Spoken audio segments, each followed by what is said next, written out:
Right, this is Sky Power Radio and TV Services Studios, West Yorkshire, late Stencil Mount. Welcome all on board our weekly civic education program coming away from studios in West Yorkshire, late Stencil Mount. Mustafa Jame is my name at the seat.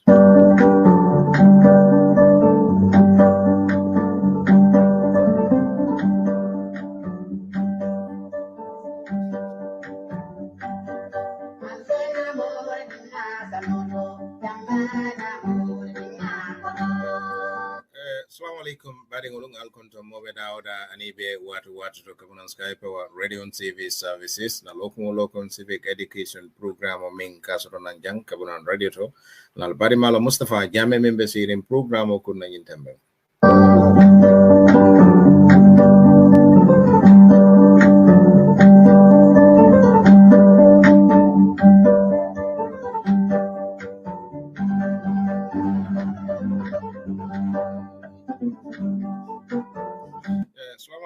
Bokki déglu kat yi ñu la di nuyu fii ci Sky Power Radio and TV Services Studios West Yorkshire Stencil Mount ana ak seen xarit Moustapha Jammeh nekkal leen ci rajo bi ci seen buntu programme civic education programme.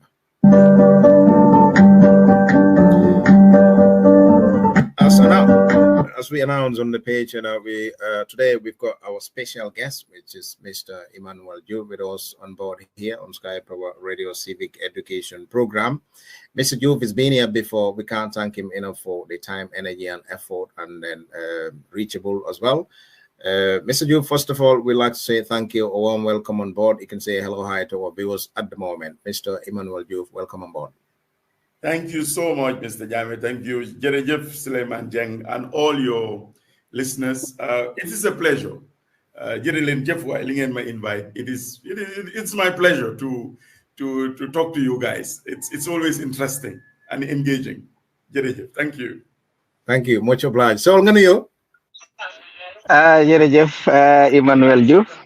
Mangla nuyu di la santa di la jossa waccuwaay te di la gërëm gis naa ne daal saa ñu la invité rek yaa dee ñëkk a ñëw si plateforme bi panéliste yi seen boppa ñu ngi laa gërëm ci loolu ñu ngi laa tontu usually suñ invité ni dañ leen dee chase di leen text di leen call waaye yow moom yaa ñu dee chase which is quite interesting so gannaaw loolu maa ngi nuyu suñ déglukat yi di leen jërë ngeen jëf yéen a ñu dee dooleel yéen a ñu dee encourage moo tax ñuy ñëw week bu nekk ñëw jàkkaarloog ak yéen di waxtaan ak yéen di wax Bamba Mass ak Assis Bojang ak Alhaji Seydi Baro ak suma mag ju baax ji Ismaila Congaan ñu ngi leen a xaar so Emmanuel woon nañu daal next time ñun ñooy war a njëkk a teewe so invité gan bi warul laa ñëw di la ama di la bismillah wara bismillah gan bi jërë ngeen jëf. I'm not solo lol, Jerejef Sol, thank you. Special thanks and appreciation goes on there as well. It's a bit tight. Usually it's easy and Dejabate and all the panelists. Bamba still yet to be here. Ibrahim Chongan, Alhaji Baro, and Aziz Bojang, we're expecting them all to join us here on this fruitful, I call it discussion, not an interview, discussion. On that note, Mr. Chongan, you are the chairman for the Gambia Human Rights Association. Is that correct? Not Mr. Chongan, Mr. Juve. Yeah. Oh, sorry. Mr. Juve, sorry. You see, Chongan is always putting me at the tight corner, you know. So, Mr. No, look like this. Your Chongan never how gels of it be. Balamba never gels of it be, huh? Mr. Juve, yes, Emmanuel Juve. Sorry about that. Mr. Juve, you are the chairman of the Human Rights Commission in the Gambia. Is that correct? I am the chairperson of the Human Rights Commission of the Gambia. Right. Yes. Yes. Our topic title, our thoughts today is to discuss some of these things happening in the Gambia, especially at the level of the presidential level, because we'll go straight on this and straight shoot with everything that's anything regarding this.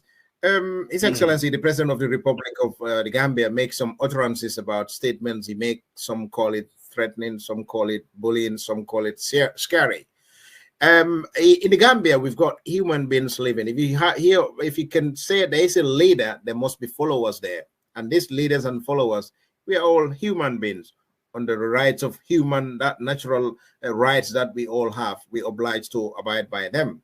So as a human being and as a leader, the president of the republic and as a head of state, the statements he made earlier on about the state of affairs, especially with Ousainou Darboe and other utterances that he may have made. Have you heard about this, Mr. Diouf? Yes, I definitely. I've heard about the statements made by His Excellency, which of course was trending. But just to add, just 6 weeks, for the last 6 weeks, Mungi Tombe, NHRC had a series of training on hate speech. We actually conducted even a study, which we validated on hate speech and the dangers of hate speech. Lima warek moy Human Rights Commission be commission in a study, def research on moy dal kadu mbagn nek di wax yo xamne baxut ci dekk bi, wax yo xamne dina indi jaxase, wax yo xamne dina indi fitna, wax yo xamne dina indi nit ñi bañante. So so you see our institution, human rights institution, was set up pour our yelef ak dom adama yi. Waye itam pour also advise. We have an advisory role to the government. We have been tasked to bring back a culture of human rights and rule of law in this country. Peaceful coexistence.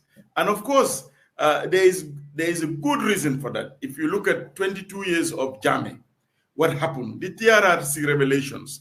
Gambia dañ dee teel a fàtte rek lan loolu mooma dee naxari report bi soo readee report bi ak li xew ak lu tax mu xew ak naka la xewee den dinañ moytu yu bare yu dooraat di def. So National Human Rights Institution, of course, has a very, very legitimate interest on speeches that are misinformation, speeches that are hate speech, speeches that may not even be hate speech, but may bring disunity in our society, which will encourage communities to fester. So dama wali rek pour wax la ne, even before His Excellency made this particular statement, ñun as an institution yaga nañoo door di liggéey ci hate speech kaddu mbañ loo xam ne mun naa indi jaxase ci réew bi ba pare lu tax ñuy def loolu sax mooy United Nations UN Secretary General bi wax na ne soo xoolee the 75 years of the history of our recent history ne hate speech kaddu mbañ precede moo de njëkkaa door balaa woo am o genocide mu doore ko si juusi lan la leen German si daan wax ne moom lañ foog nga tuuti loo nit ki ne jarul dara di nga dem ci tutsi si ne ñii ay cockroach lañ ñii ay golo lañ nga dem ci Rohingya case nga dem Cambodia nga dem Bosnia recently the case that the Gambia is fighting, that is the Rohingya Muslims, and the way they are treated, but not only the way they are treated, because before they are even treated the way they are treated, the statements that are coming out reduce them to subhuman beings. So because of that, ba pare ñun liñ door di gis muy am suñu réew bi muy politician, muy religious leaders, muy niti diine ñi niti aada yi ak politician am na wax yu bare yi ñoo wax it's very bad because ñooñu dañ am ñu bare ñu leen dee déglu. They have an audience. Nit ñi suñ leen dégloo dinañ li gaay di wax they may actually do exactly what those people are doing. So nag ñu mel ni politicians, ñu mel ni religious leaders, ñu mel ni niti aada ñi ñooñu dañ war a very careful kaddu yi ñoo waxe kaddu yoo xam ne dafa indi xaajaatle dafa indi fitna si réew dañ ko war a moytu. Dama wax rek pour nga understand ne it's not just the statement. So bàyyi xel amoon na ñun dañ dee def press release yu bare time election si sax defoon nañ tang booba noonu Barrow amoon na yu wax ba ëppal ñu wax ba pare lawyer Ousainou Darboe wax na itam dina destroy Barrow. We came out strongly. As if you are leaders, utee naa benn naar buy wax wala war naa careful naar moom kenn du ko waxati damaa wax rek wala benn pël nekk fële di waxam waaye yow soo nekkee leader da nga am nit ñi dañoo déglu sa kaddu li nga wax nit ñi dañ ko dee déglu torop, so you have to be careful because you have followers. May leen ma xëcc fii maa ngi am noise, background noise. That is fine. That's okay. Yeah, I think waxam bi rafet na. Sorry. Okay, ma bàyyi la nga maa ngi doon ñëw nag ci wax yi Barrow wax itam. Go ahead. Wow. So ñun suñ liggéey nekk na si yoo xam ne dañ dee monitor hate speech bokk na si suñ mandate bokk na suñ loolu tax comme ni ma la wax def nañ a study te dinaa la may sax a copy of the study. What is hate speech? How do you identify hate speech? Why do we need to flag hate speech? What do we do to mitigate hate speech? Because yii dafa important ci society te suñ dëkk bu tuuti la waaye léegi hate speech door na di fi bare nit ñi dinañ wax muy mbiri religion kii bokkuma moom diine ñu nekk ci diine yi waraloo leen a ñaanal sax suñ dee bul dem seen functions all this nonsense, I'm sorry to use the language, door na di xew si dëkk bi te amu fi woon maanaam for my mixed family suma kër fii su gaa yi ñëwee julli si dama leen di wax ne fii la mekka nii la I contribute to mbokk yu dem Màkka damaa wax di rek pour wane the kind of society we've had, but it's changing. Politicians itam door nañ di use some language yoo xam ne we have to be mindful whether they are using tribal or wax yoo xam ne daal mu ngi denigrate others. We should dégala nag when politics happens gaaruwaale dina dee am. I remember as a young boy in Banjul sabar yi dinañ dem nit ñi dinañ gaaruwaale you know wiiw taal ku newul taal doo fekkee dewen for example dama just fàttale ku xam nga politique daf dee génne emotions yu bare. Why we have to be very careful, especially now with the advent of social media. Nga xam ne li nga wax mun nañ koo amplify. Gis nga genocide bi when it happens in Rwanda benn radio station rek lañ amoon radio Mikolin boobu la gars yi doon waxee about the Tutsis how they were cockroaches nit ñi dañ ñoo nekk di déglu. From there they went and bought pangas and cutlasses. Léegi moom all you need is an Android phone to spread hate speech. So coming back to the issue, so just to explain, major context, because this statement came out, bim ñu koy ñëw ñu bare sax saaga nañ NHRC ne gisuñ suñ press statement lii ak lële parce que ñaare lañ dee joxe press statement. Of course, deliberately, this was because when the Human Rights Commission speaks, suñu waxee, it's not only Emmanuel Diouf that speaks. It is the commission that sits with our legal team and we decide. And in these instances, we felt, especially after the UDP sent to us in their press release, they mentioned NHRC should engage the president. And that's exactly what we did. We engaged the presidency. Fekk mu ngi am ñu fa jógee rek 1 week sax de ci ca closed door ba yi ñu wax yu bare bokkoon na si yëpp. And we have a yearly closed door meeting with His Excellency where we only sit and talk about issues that we feel boobu journalist duñ fa day nekk su ko defee mu nekk à tête à tête moom itam mu wax lan la feel ñun tam ñu wax ko luñ d'accordul ak yooyu. This is good. Before nga jàlla sorry doguma la xam nga wax nga ne UDP seen press release bi dañ lañ pour ngeen engage president bi which was very good and you did waaye am na ñu bari tamit ñu ngi joytu ne opposition si suñu make similar statements or hate speeches da ngeen dee génn outside am nga publicly ngeen condemn leen waaye président bi mu defee lii yéen da ngeen ko engage xam nga indoors instead of génn ci biti publicly condemn ko pour woon ko ne lim def am nga du yoon even though li ngeen def is good why it would have been more effective then public bi would have been more appreciative ne xam nga you not biased because fi mu nekk nii niñ leen a gisee ne mooy commission bi dafa bias. Si gaaw dinaa la tontu it is that is not true. You know why that is not true? Dama la waroon a yónnee sax maa ngi ko amee fii suma cell phone when Barrow went to where did he go to up the provinces and he's mentioned that UDP a security threat, among other things. He said many things. If, for example, he will give the Inspector General of Police the authority. If the courts release you, you should be arrested. We came heavily on Barrow to the extent immediately to the extent NPP supporters dañ ma defal Photoshop ne ma de tell my lawyer Dabo. You will laugh. I have all of these things. And not only that, the tirades of insults that came from them, from Alaji Girigara, but I have all that. So Lima Wahmoy, I'm on the time, and this is very funny this time, when we did not, and you know why? We refused to be a ping pong. We sat down,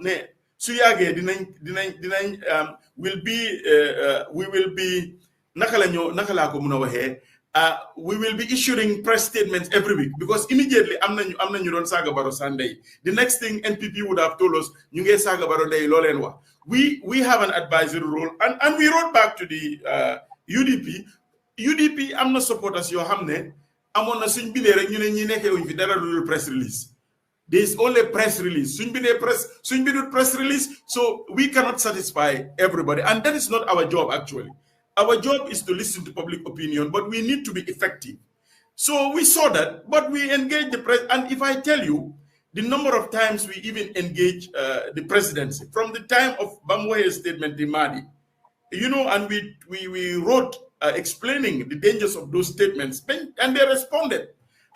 So we cannot satisfy everybody. We cannot be. We are not in the business of selling ice cream. Go ahead. Okay, but Mr. Juve, why we made Mr. Juve, yes. Well, sorry. My concern here is this, if I may call it rhetoric. This thing has been going on for a while, and then you lot have been there on the ground. Do you think you make any difference? Do you make any impact? Because this is not the first time he's been doing or saying such kind of statements. The second time he did it, and then you attack him, you explain to him, nothing happens. Are you making any difference? Yeah, okay. Is NHRC making difference? Are others making any difference? Just to tell you that what we even did before the statement came, we went to the IPC, Inter-Party Committee, where they all have representation.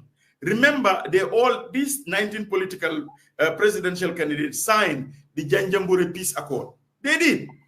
They had an MOU, and one of the things that they're supposed to do is to make sure that that their parties, their executive, their party leaders do not issue statements, whether it's hatred, hate speech, or statements that will bring discord and disunity. So our job here is to make sure that the parties, Manila, of course, much is expected from the head of state as leader, but so holy very horrible statements are coming from all sides sometimes. So our job to be non-partisan, that was why we actually engaged the Inter-Party Committee to start with. And we even informed His Excellency that what we liked about the national dialogue was they can use the national dialogue to discuss. They can disagree. But what we do not want in a country is polarization and disunity. We are trying. I don't think we are panacea to all of it, but our job is to make sure that we take them to task when politicians, when religious leaders, when people who have a sway in the public make certain statement, that we call them to order. We call them to order. Sometimes we write to them directly. Sometimes we send emissaries, even among ourselves, to go and say, no, you cannot do that as a head of state. And the good thing is that we document all these things. Yeah. So we do that. Yes. Does it always yield dividend? Maybe not, because you will expect Momlaiwa. But should we stop? No, we should not stop, because when such statements are made and everybody says, no, this is not proper, they are also human beings. And that, why do you think that they backtrack? Or their what are they called? Their minders try to sugarcoat it, and because they feel that everybody is saying, hey, and these things, all of them need to be careful, because Legilowa, there is BAR, it's documented. So you cannot run away from this kind of divisive statements that you make. And the NHRC, we take all of them on board, all of them. And we do. But we also don't want to be seen as a ping pong, as I said. We will have to see what is the best effective way of dealing with this. The politicians have talked. Yes, so we will condemn it, but we will also write directly to the appropriate authorities. Lima buga ham ak suma audience perhaps ñoomit liñ buga ham mooy ne comme li nga wax ne sometimes da ngeen dey engage guy you make press releases da ngeen dey meet guy da ngeen dey binda guy so admit nga ne admit nga ne it doesn't always yield dividends so dafa mel ni li ngeen dey su ngeen dee suxandekoo doo leen dee am results bi ngeen buga so su fekkee ne amu leen loolu ban next step ngeen a jël But next step. Yes. Well, okay. Hamga, when it comes to things like we do not prosecute. We as an institution, if I may just tell you that, although we can sit, we have quasi judicial powers. Dinangde talk as a tribunal. Come linde for and order compensation and order certain things, and those things are enforceable. But when it comes to things like this statement, for example, it may be very unpleasant. It was distasteful, but was it criminal? Damala just explain the complexities of hate speech, and that's why we conducted a study on the whole thing. You know, because I can give you what the definition of hate speech is. That was a very unpleasant, nasty, uncultural, because society don't end it. It may not be criminal as per se. Why everything that they ripple effects li angale de wax comme like that they yo xamne daf ci de juddu. Let's say for instance bi president bi waxe statement bobu. Okay, yalla tere ko Dabo mënon na dem dugga ci moto mu am accident mu dé o Dabo mënon na tok mu dé. So obviously njabootam gi ak ñi ko toppa mun nañoo toog wax ne lii xam nga government bi foul play moo fa nekk xen na government bi def impact motom bi mu am accident o xen na dañ ko poison so loolu mun naa jur loo xam ne yëngu-yëngu si biir dëkk bi so these are the consequences li ma foog ne lañ war a bring to the president di ko woon ne lii waruloo ko def so of course there was a lot of pressure. You are very right. You are very right. Anga ni all of nyai de wa tombe mode in the IGAF. Linga wani is very right. If anything had happened, let me tell you today, the conspiracy theorists, whether true or not, would say that. But not only that, if you read 2 days ago, nyari pani passe, family dabo bina na inside the office of the IGP. How many yange gislolu? Pour IGP bina. The statement that His Excellency made is a threat to the life of their father. How many gis nga lolu? I've seen that. Yeah. Addressing your point, one, if you're in a position of leadership, if you are in a position of leadership, you have to be very careful what you say. You are not ordinary. You are not ordinaries because so nit amé kadu nak koku dafa wara careful ni nga danelé sa wax so man li nga ni yeb agree na yow fogg na li ma jema explain li ma don jema explain moy rek moy ne ñun def nañ wax nañ lali why comme li ma la ko waxe rek there are instances where they wrote back and categorically said ne it must have they didn't mean it that way ndax dega lañ wax o ñaka dega but the fact ne you take them to you call them to order so that we will do, that will what do dama de disagree with it dama explain rek ne ñun am okay waxal bu may jël mané dama de disagree ci ñoo xamné dañ dé né wa président bi minu ko xam nga nit suy wax body language and bilinde wax ne Islam they carry about 75% of the meaning of speech than the mere utterances of words. Okay, so c'était video bi ni president bi doon waxe ak tonam bi xam nga ak body language am bi da nga xamne ki he meant every word bi mu wax And no amount of damage control or no amount of spinning did not change Lulu. He meant every word bimwa. So the best limwaro na deflect nit rengai don. Nga admin ne well waknali mistake na. At the time when I was emotional, why mange jegalu, su fake ne suma kadu bi amna affect na or affect na anybody else because lolu dem na be nekatut a Dabo issue only. The faneka a Gambian issue, a Gambian public issue. So every genuine Gambian was concerned. So lolu affect to Dabo rek and ñepp la affect. So man li ma doon lifin mooy ne su fekkee ne xen na of course doo leen ko mun a yóbbu a tribunal waaye am ngeen other association yoo xam ne yéen a ngi affiliate ak yooyu like Amnesty International or xam nga other stakeholders ngeen binda ñooñu ne leen look lii moo fi nekk ñun this is our position so ñooñu tamit xen na suñu exerted pressure on him xam nga xen na dina génn mu apologize because even though so seetee seen press release bi after xam nga ñu ngi wone ne waaw président bi lim wax xam nga jaaduwut waaye they didn't just come out but every reasonable person if you read between the lines da nga xam ne lii la wax xam nga wax lim wax xam nga correct waaye they fell short pour mu ñëw mu apologize nit la he's not an angel xam nga du yonent so doomi adama bu nekk dafa make mistake so and it makes you a bigger person so admit a mistake and you apologize. There's nothing wrong with that. Why you go on and no, or will apologize? I'm reason to apologize minutely. So that would time again Lenen, his supporters would say the same.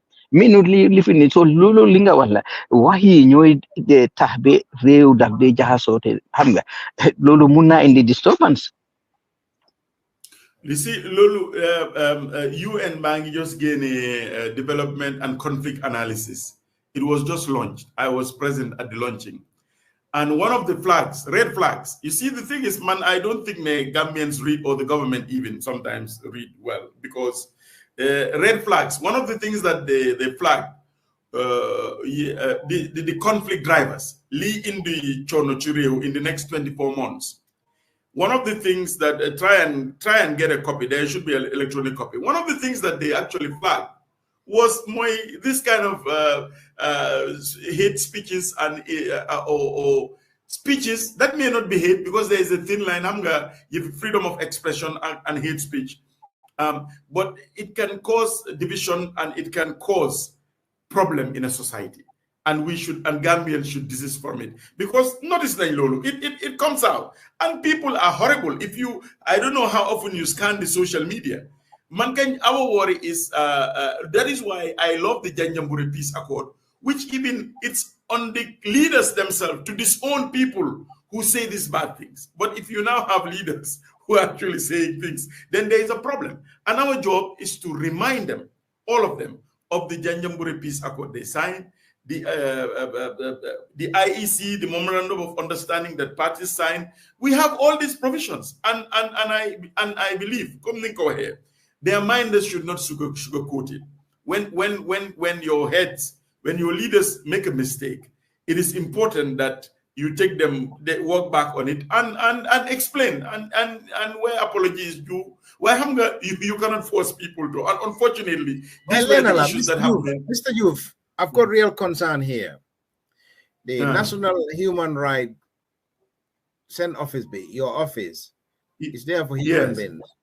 And if you think you're not making dividends and you do not want to stop, where can you go next to make dividend or to make change or to make impact of your steps? Where can you go next? Where can you go next? Because this thing, we cannot just like it. Yes. Mr. Jame, the mandate of the Human Rights Commission is very broad.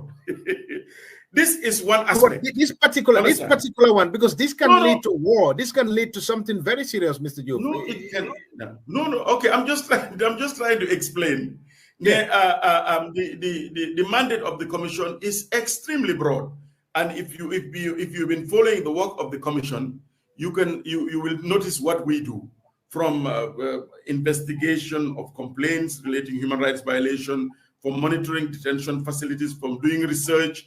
That was why I told you that even 6 months ago, with the help of UNESCO, because we knew the red flag that is coming in this country, and this started long ago, is the emergence of hate speech and speeches that can cause division in our society. I mentioned that. And that was why leader for Tombe, Mangla explained what we did was we even validated a study.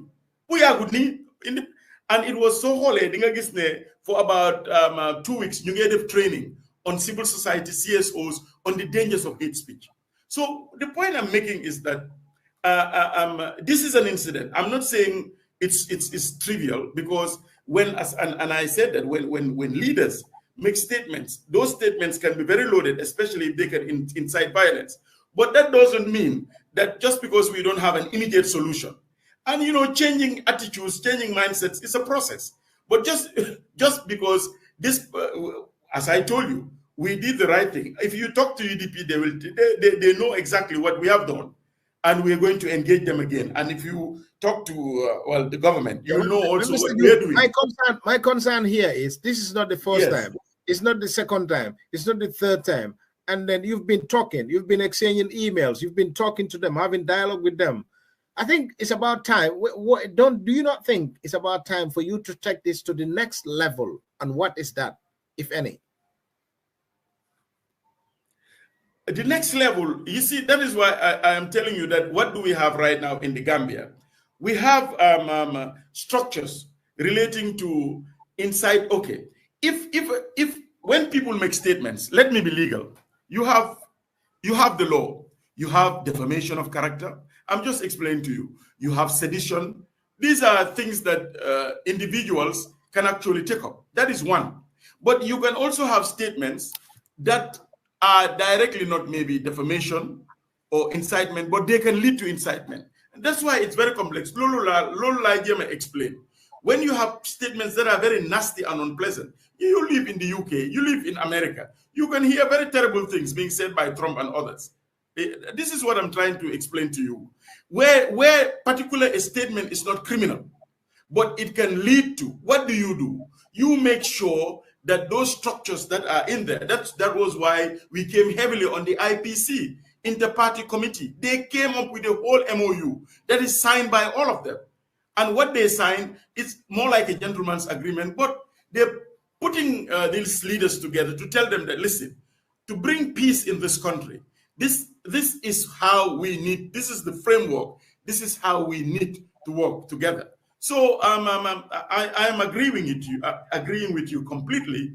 But the point I'm making, and I want you to really understand that because if they are still misbehaving, that doesn't mean that we are not doing our best. No, I'm not saying, Mr. Juve, I'm not saying you're not doing your job. I'm not saying, but I'm saying if nothing happens, have you got any other powers, or where can you go next level? Because we can't continue like this. We cannot just stop there. So the levels I am telling you, that was why, apart from some people love press releases, then they abuse us for being the institution for press releases.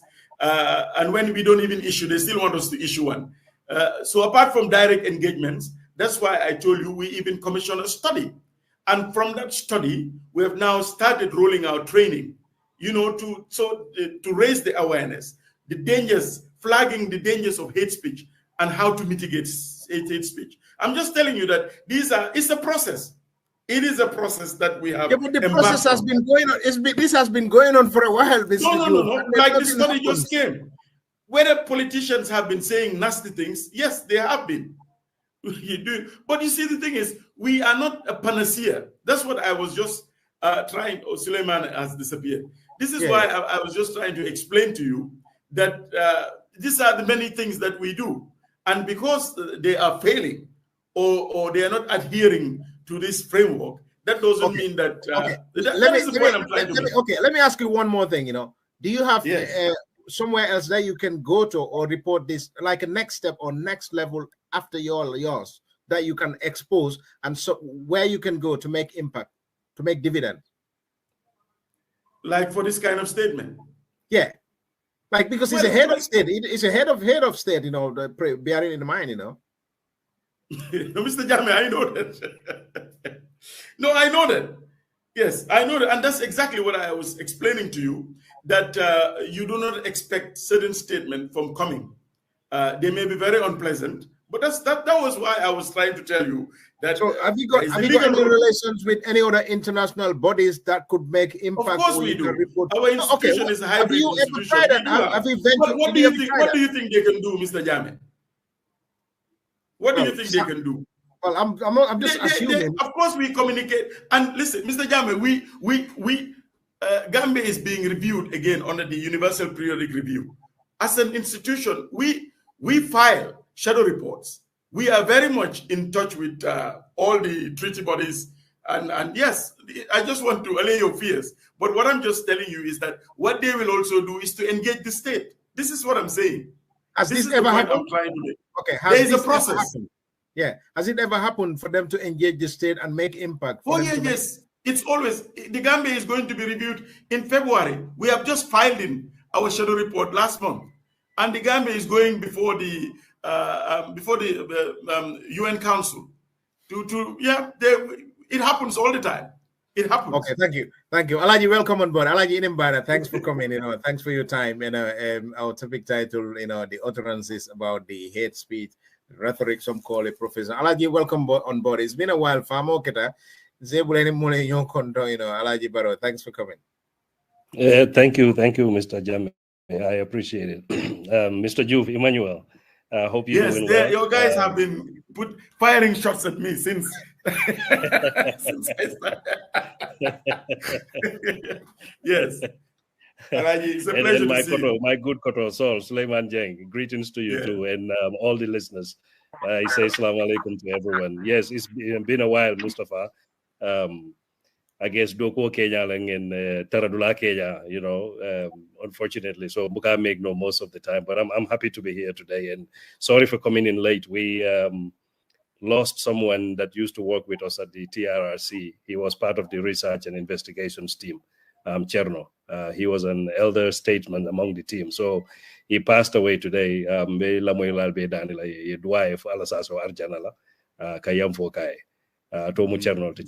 So yeah. But outside of that, greetings to everyone, and I'm happy to be here. And sorry for being late. No problem. Thank you, Alaji. Your thoughts about the current. Thank you, sir. It's nice to see you back. Yeah, thank you, sir. Yeah, I like to think you are following some of these statements made by His Excellency President Adama Barrow regarding the speeches he made. Some of it, like Mr. Youth himself said, is affecting peaceful coexistence in the Gambia, or the speeches made about His Excellency the President. Some of them. Have you had any of these statements, and what are your thoughts about these statements? President wala nying kumakawal miya lonko ake fotente malong foye moela ba your thoughts. Yeah, I mean, I think unless you're hiding under a rock, all of us heard these statements. And the very unfortunate statements, very unbecoming statements that he made. I mean, I know our politics is toxic, but we shouldn't expect the president to be leading the toxicity of that politics. He should be the one to set the example for all of us to follow, not be the person leading toxic politics. They were very unfortunate statements. And what is even more unfortunate is to see representatives like Dr. Ismail Asise Kanaikafo is being taken out of context. It says a lot when you are not impacted by something to tell people how they should react to it. You're more dimindi than it can have without even bothering to apologize. You just dig in it. It's like it's those people's fault that they took it the wrong way. It's not your fault for saying it. It's the victim's fault for taking it, or for feeling hurt. It's very unfortunate. Something that definitely and in Ado Manta, because Nika Fumoe, Mfama, like Saul here, I regard him as a Kotoroke. I have had disagreements with Kotoro Saul, but you would never ever hear me joke with him in a way that is inappropriate, because somebody that you call a father, it meant for a farmer, like you don't just joke. The moment you call somebody a father figure, that comes with responsibilities. It comes with treating them as a father figure. You know, you shouldn't deviate from that, and politics should never make you deviate from that. You know, so yeah, and in the Ado Manta and Monkey Dina Moti, but I don't think that's also according to the dictates of the religions we profess to abide by. So yeah, very, very unfortunate. I don't think those were appropriate statements. So because of mental you know, the death of somebody, you know, I think they were very painful statements and very regrettable statements. And this is not the first time. I'd like to think this is not the first, it's not the second, and maybe not even the third. And this has been I can't call it the me I'm saying, but I love to kill a trend or cultural design. What are your thoughts, Wolfanala? Because it's a bit, don't you think it's scary? Yeah, you know, the unfortunate part is I call them Bantaba statements. You know, these are things that you say when you sit in a Bantaba and you have nothing to do.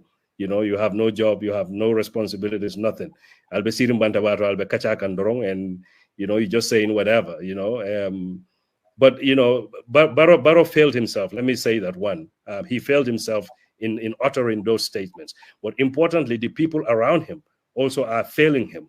Because what's going, the issue with this kind of stuff is you have, I mean, Barrow has an army of individuals who should be guiding what he says to Gambian people.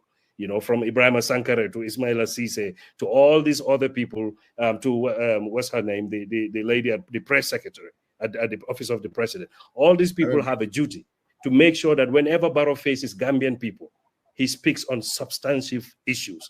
Like he speaks to things that are affecting Gambians. He speaks to things that are important, whether it's a political platform or what have you. Barrow is not a politician at this particular moment. He is, you know, he's more of a leader, which is far more important a role than the role of a politician. So he should behave like one. And so it's up to the people that surround him, his public affairs people, the communications team, to ensure before he goes into public, they develop some kind of talking points. These are the things that are being talked about. Let's discuss A, B, and C. This should be your talking points. These are the things that you need to highlight.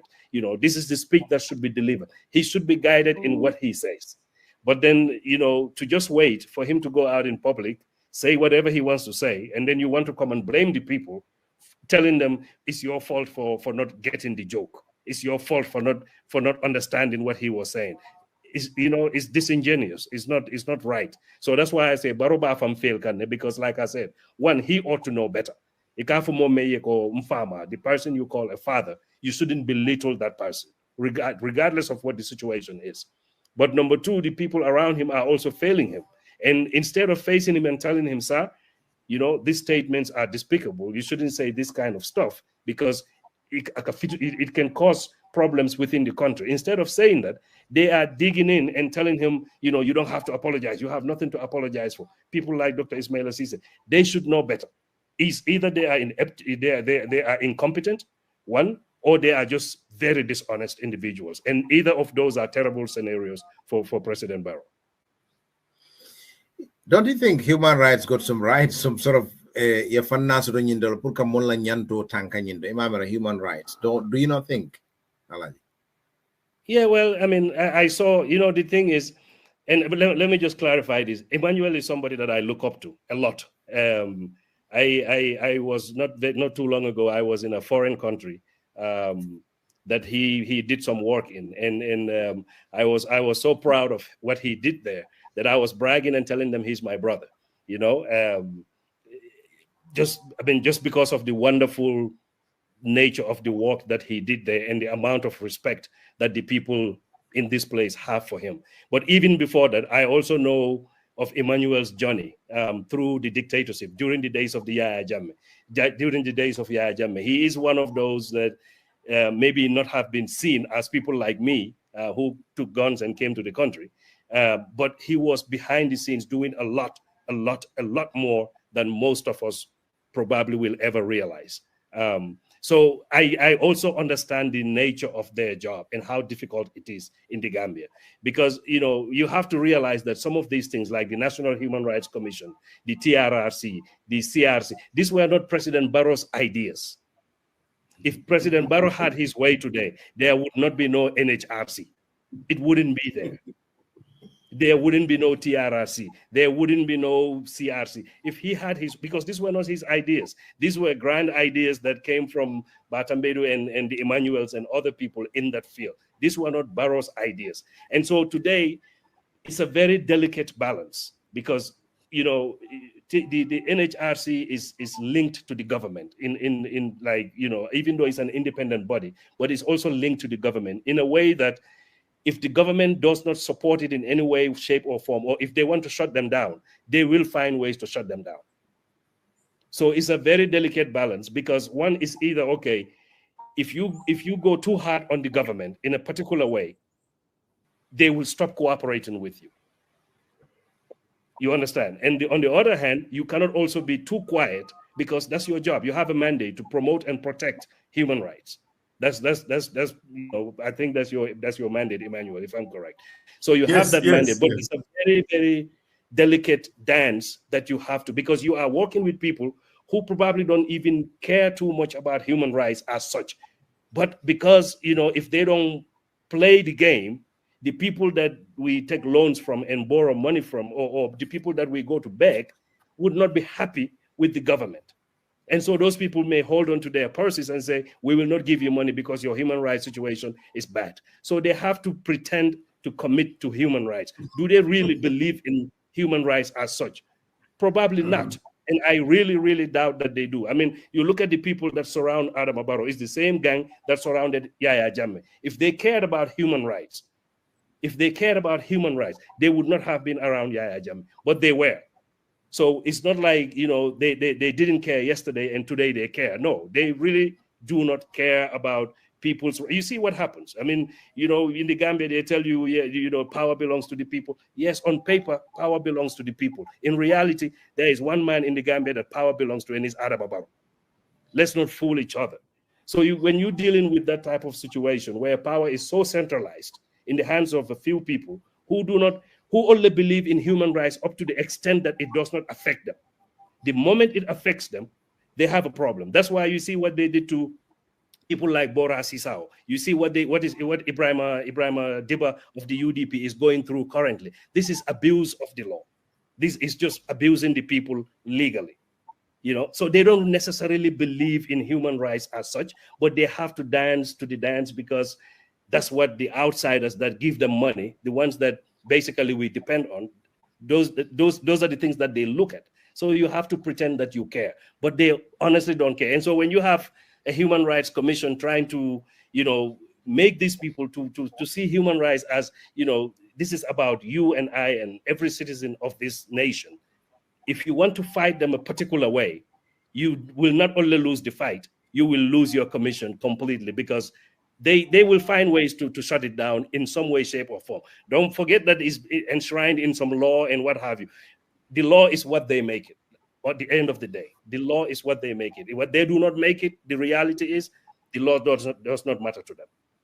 So, not saying I'm trying to defend the NHRC at all. I'm just putting some context around this because I know how difficult. I worked at the TRRC. I know how some things are enshrined in the Gambian mindset and how we work and how we operate. The just basic things. For instance, I don't know, not to promote my book, but I mentioned, you know, when they arrest men, for instance, they take off your clothes. It's sex, you know, they take off all your clothes and put you in a jail cell or what have you. Or you know, the way we go about arresting people. These are all things that are so enshrined, so ingrained in our psyche, we don't even see any violation in how we operate and do the most basic of things.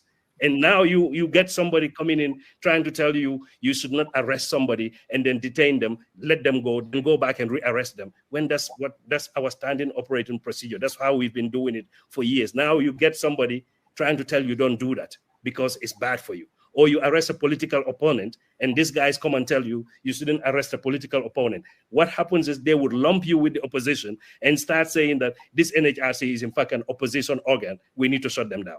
And they will find ways to shut you down. Mr. Youth, how useful is your office in that context? Can you help me out, please, Mr. Youth? Help me, Dimbalema. Because it's like... Okay, be more precise. How useful? Are you saying we are useless? Okay, no, okay. Elaborate properly so that I can hear what you say. Mr. Jamme, so you were saying, if you listen to Alaji Saidi Bro. Let me not frame it for you. You frame it for yourself.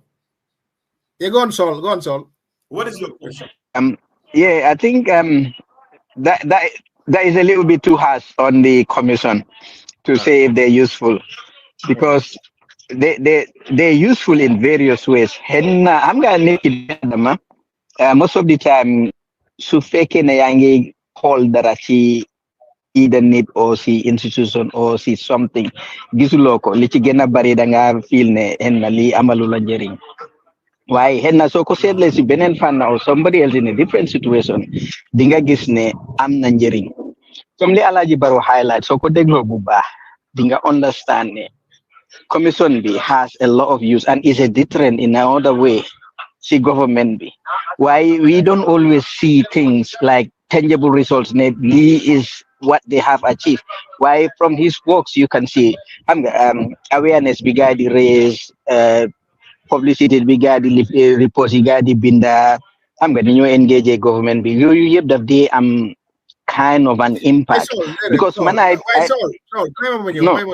let me just finish. Gis nga Baro.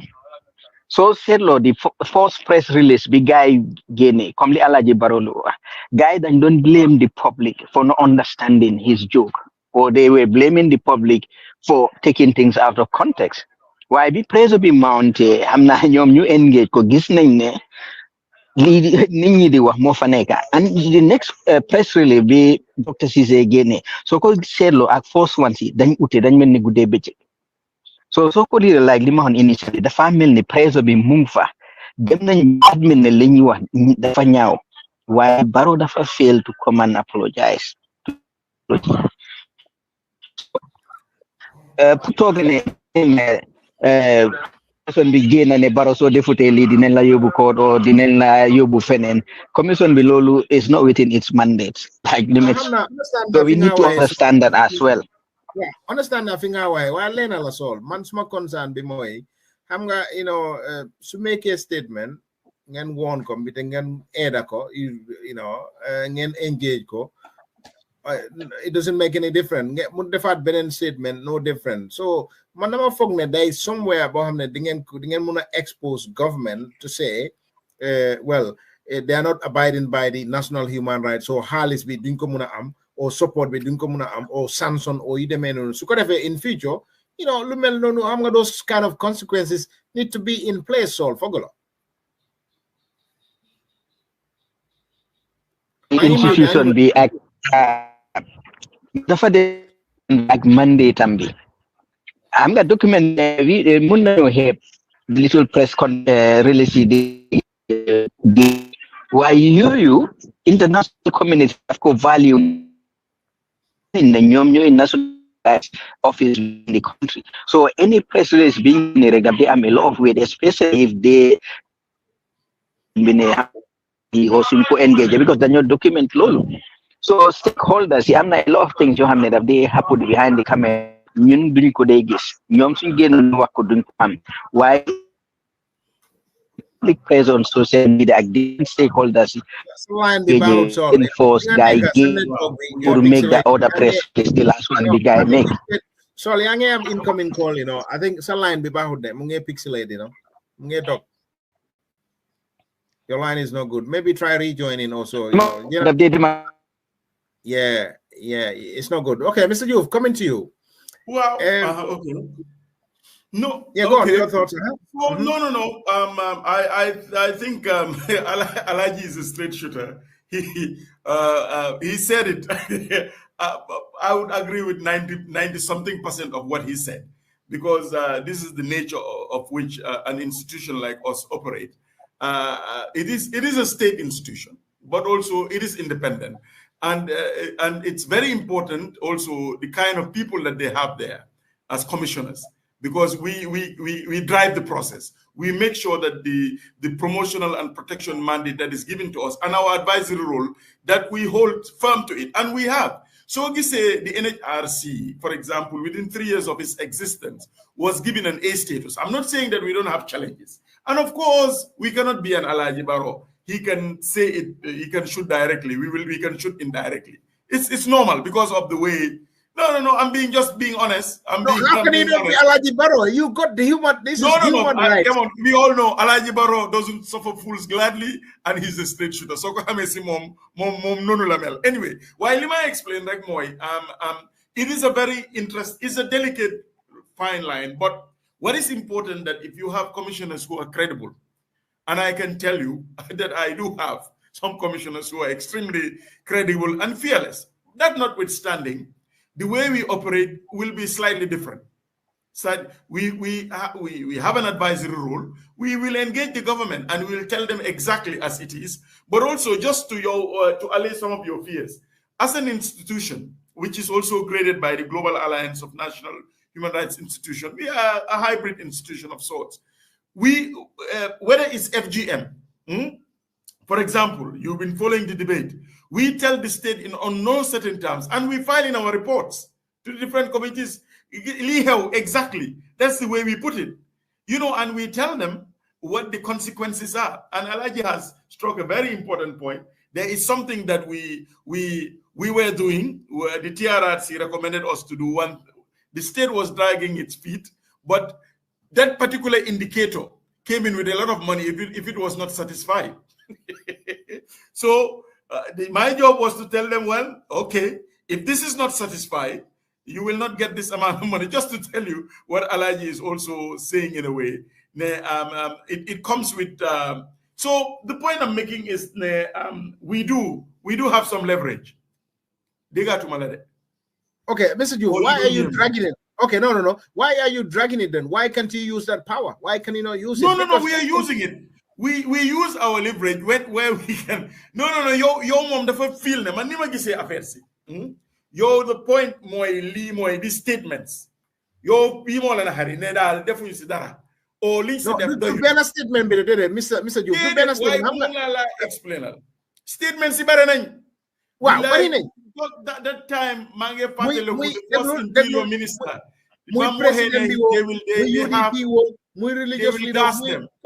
Anybody call him the young statement bohamne, the fire in the show, the fire in the gera, or the fire is going to bring something low hamne, Domi Adam in New Sona, Fuaro Leba Batala. We need to talk about, we need to discuss that. Come on. And we should, all of us. The NHRC should be at the forefront. Society should be at the forefront. The inter-party committee should be at the forefront. We are all in it together. We will, and we are doing that. That's what I'm saying. No, Mustafa. No, so I was saying, with these things also, when these things happen, like I said, you were supposed to be almost like an independent arbiter, meaning you cannot be perceived to be taking sides of anyone. And so when things happen, it has to be your reaction has to follow decorum. It has to follow a process. It has to follow certain steps. Because if you, Mustafa, do something today, me as somebody that considers you a brother, and I go on Facebook and write about you, regardless of what you may have done, you would be offended by my writing because you would see it as, Alaji, you could have come to me directly and told me what I'm doing is wrong, because that's what you would expect from me. And in this situation, yes, in this situation, if I go out in public and just come after you, I'm going to put you on the defensive immediately. And it has a possibility to strain my relationship with you, because as somebody that you see as a brother, somebody that you think is fair-minded, somebody that you think cares about you, you would think that if you do something wrong or you are engaged in an activity that is wrong, I would not go in public and defend you, Mustafa. You will never see me defend any of my friends when they are accused of doing something wrong. What I usually do is I will reach out to them personally and say, Koto Sol, you've done A, B, C, and D. It's very, very disappointing. It's not right. You need to self-correct. You need to do A, B, C, and D. Now, if Saul digs in and says, forget you, I'm going to do whatever I want to do, you will not see me in public coming after Koto Saul and just, degrading him or excoriating him or what have you. I will not do that. But if he refuses to apologize or own up to his mistakes or what have you, if the conversation ever comes up, I would be the first person you would see in public going after him hammer and tongs. Thank you. With no reservation. Thank you, Alex. Thank you. But this thing, Mr. Jame, just to also explain, just further, the way we do our things. I remember there is a particular person who's in government. I think he has switched side. I think he hated the NHRC with a passion when he was on the other side. He even called us the Gay Commission. And I remember some of my staff, he will meet them and tell them, are you still working for that useless institution? But you know what? When he was in hot soup, it was that Gay Commission that actually went and rescued him. He made sure that he was not arrested above the 72 hours, but even given a mattress, allowed to talk to a lawyer, because they had decided to keep him and move him in Comunicado. It happened to him twice. And when I see him today, he has a lot of respect for my institution. But once upon a time, I'm just saying, okay, why am I saying this? There is a lot of things that we do. Yes, we do have our challenges, but there is a lot of things that we do. I also believe that we are a deterrent in many, many ways. In fact, just to tell you indirectly a story, that information came that they are very nervous that if the NHRC is seized of a particular information, if it goes out, the international community will really listen, and it might be problematic. I'm just trying to explain to you that yes, we are not a panacea to all the issues, all the problems that the Gambia has, but we do have some deterrent effect.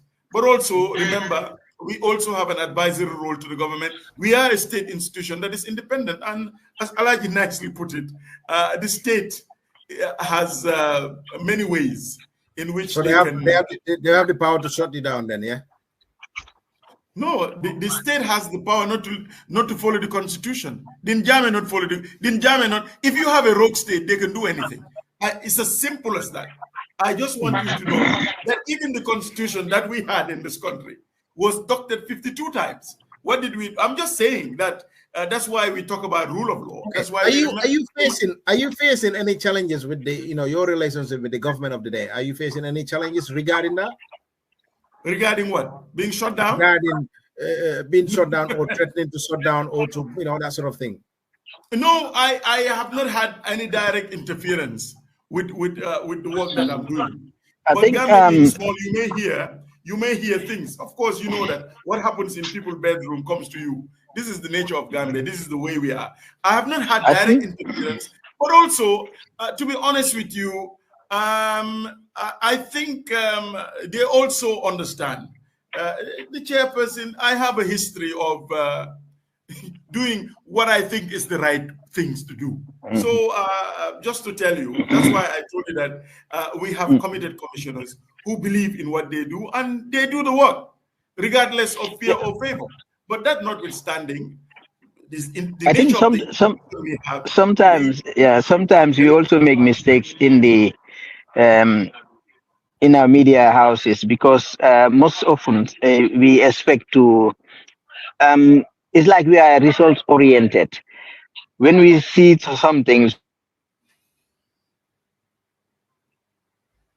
come on, Saul Birmingham, man, don't be like that, Saul. You're in Birmingham, Saul. Well, Alaji, how long concern means already? Saul, somebody's calling you. Why is that network be like dafa melni, Bambama Stady? It's like this British weather is uncontrollable. It can be anyhow it wants. Okay, can you hear me?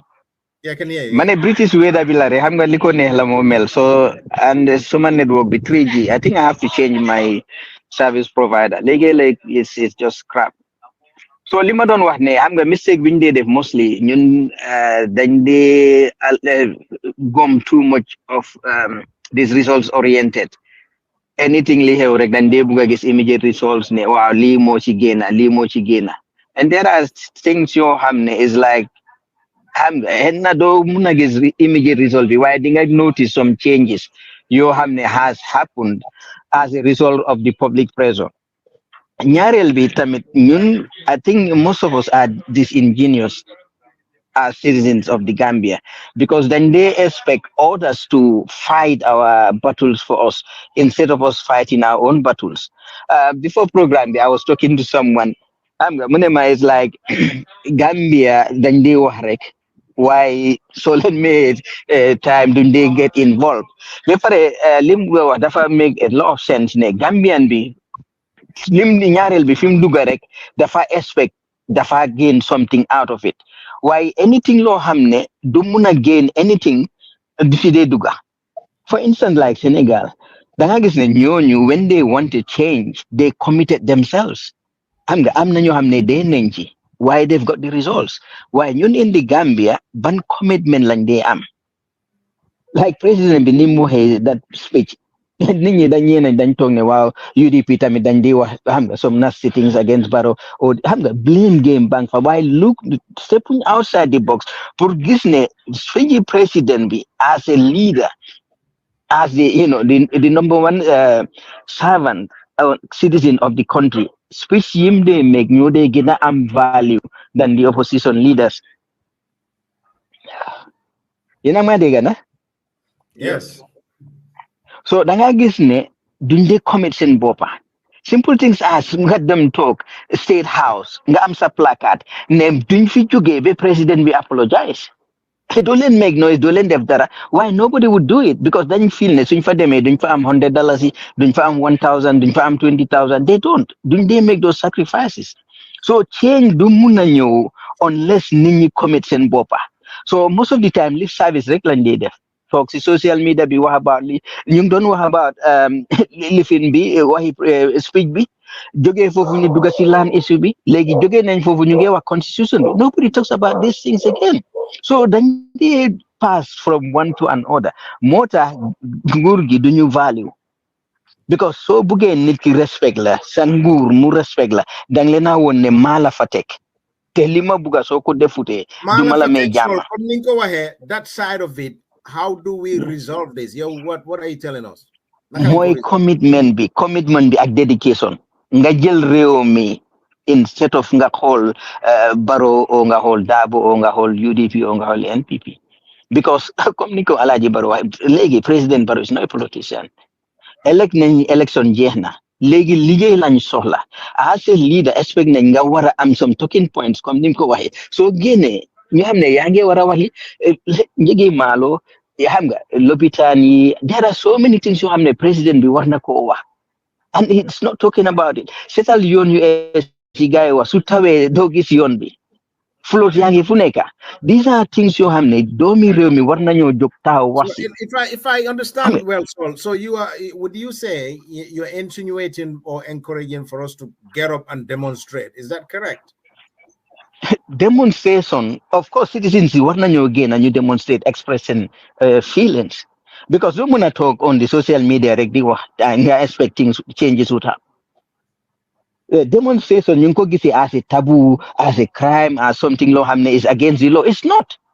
It's a means of expressing the public expressing their opinion and requesting demand from their leaders. If you how many years you talk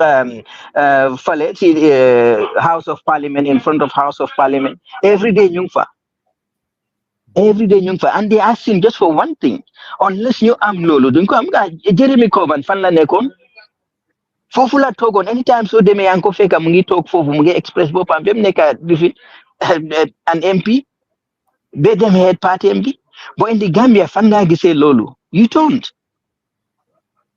Ni dañoo wax tuuti rek xam nga everybody come di different la te mostly soo seetlee ñi dee different because ñoom seen loxo mu ngi si diw gi moo tax ñuy different lii happen ñoo xam ne dañoo ne kii bokk ci gétta gi moo tax mu ngi wax so mentality boobu moo tax ñun in the Gambia duñ mun a achieve anything meaningful. All right, because dañ dee. Thanks, it makes sense. Aziz, welcome on board. Your thoughts quickly. Thank you so much. I am late, so I don't know where to start from, but I just speaking from what Saul said. I think let me say it in local language so people can understand. Suleiman, linga wax man loolu laa ànd waaye exemple bi nga joxe Sénégal loolu laa bëgg a indi back to us pour ñu jéema seet lan lañ war a mën a def gis nga Sénégal bi Pastef nekkee di am that problème ak Macky Sall suñ bàyyi woon ñaari parti si rek Macky will still be here ñan ñoo step in civil society academy ñi ñoo step in and they took side not because they want to be in the opposition waaye dañ feel ne Macky mu ngi overstep his bounds ñu jóg jàppale Pastef in the Gambia amuñu loolu amuñu a vibrant civil society te soo buggee bàyyi Barrow ak UDP dañ koy frame comme niñ koy frame ñi politics lañ ñi dañu mer ñi trouble makers lañ ñi opposition lañ okay so exactly waaw before you bala nga continue waaw xam nañ sax ne ñi opposition lañ waaye li ñoo wax mooy dañu mer yéenewuñu réew mi lu baax where civil society came out sax di wax lan lañ dee wax bàyyi leen fitna Barrow bàyyil comme liñ kii wax UDP bàyyi okay right so pour man loolu is a problem and I am sorry how man address ngeen ko waaye Mr. Diouf dama la buga challenge directly ci loolu parce que gis nañ su dara xewee da ngeen dee génna di denounce yooyu waaye the level of denunciation bi or the standard of denunciation bi pour man personally dama dee feel ne double standard la where Barrow def leena xam nga da ngeen ko dee raayal wala sa ngeen binda ko ci suuf ne ko wala ngeen dee ko ci suuf ne ko kilifa du def lii but opposition bi buñ defee da ngeen dee génn am a public statement ne li opposition bi def du yoon I can give an example of Biyam Seka yéen a ngi remember Biyam Seka doon wax ne Bading Fasar yéen a ngi ko remember fii suma juum the Human Rights Commission génn nañ di denounce that tribal sentiment which is very good I appreciate it why at the same level la bëggoon ñu hold Barrow accountable and not writing to him so pour man loolu mooy suma frustration. Thank you, Aziz. Your reaction, Mr. Diouf? I again think that it's a bit unfair because sumala genele tay so dem suñ website bi I think all the press releases are there. I hope they're there. You will see most of the press releases are directed at Barrow, actually. Are directed at Barrow and not maybe the opposition. So I don't think that is fair unless you're not reading our press releases. You see, the thing is, Momla don't explain Sangha. Bim started before Nyom Alaji Baronyo. We use press releases, especially when we think that it should be. It's needed, greater coverage, greater outreach, Sisasi.